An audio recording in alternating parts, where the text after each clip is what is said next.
Most of you have heard of Slender Man. Tall, thin, long fingers that look like they could reach right inside you. Suit and tie, tentacles stretching out like shadows come alive. And most importantly, no face, no eyes, no mouth, no expression, just nothing. I used to think it was just an internet legend, a story for bored kids on forums and horror junkies on YouTube.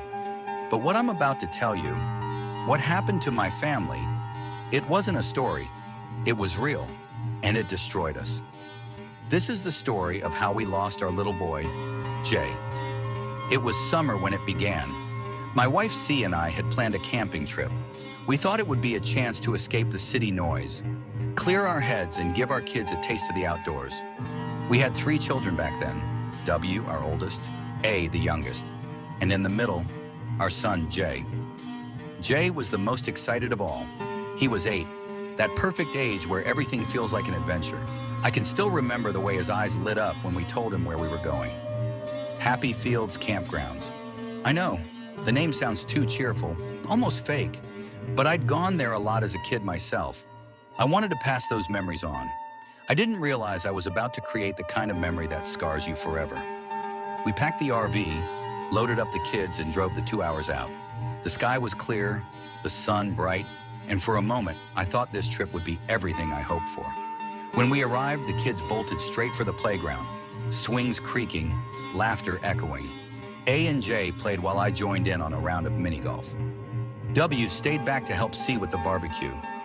It felt perfect, a snapshot of family happiness.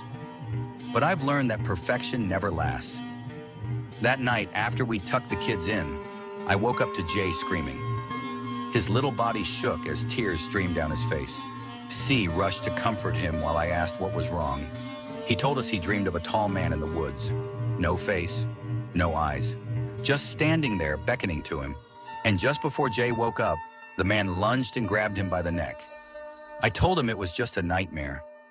Kids have those. Monsters under the bed, shadows in the closet. We all brushed it off. But something in Jay's voice, the way his eyes wouldn't look away from the window, it made my stomach twist. I should have listened. The next day, everything seemed fine. We fished by the lake, cooked marshmallows, told stories. Jay laughed, though he seemed a little quieter. That night, though, again, screams. This time, Jay said the man didn't grab him. Instead, he spoke. "I know who you really are now. Come with me, child, in your dreams and in real life." His little voice trembled when he repeated the words back to us. His lips quivered, his hands shook, and I swear, for a moment, his skin looked paler than normal, like the life had drained right out of him. C tried to comfort him, saying it was just his imagination, but deep down, I knew something was wrong, something far worse than nightmares. The following day, I noticed the first sign. As we walked through the campground, an older couple stared at us. Not just a glance, a long, almost pitying look. When our eyes met, the man whispered something to his wife, and they quickly left. Later, when I went to the tiny store near the entrance, the cashier froze when I mentioned Jay's name in casual conversation. He said nothing, but his eyes darted to the woods behind me. At night, I thought I heard footsteps outside the RV. Soft, careful, almost like someone circling. On the 4th night, Jay didn't wake up screaming. He woke up whispering, his voice low, almost like he was repeating after someone else. "He's here. He's outside. He says I belong to him now." C and I looked at each other, fear finally cracking through our denial. We grabbed flashlights and stepped outside. At first, the woods were silent, just the hum of crickets and the occasional rustle of leaves. 5 minutes passed. We were about to give up, and then we saw him, tall, too tall, a body stretched impossibly long, wrapped in a suit that seemed to blend with the darkness itself. Tentacle-like shapes curled from behind his back, twitching. His skin was pale, almost glowing against the night, and his face, there was nothing, no features, just emptiness.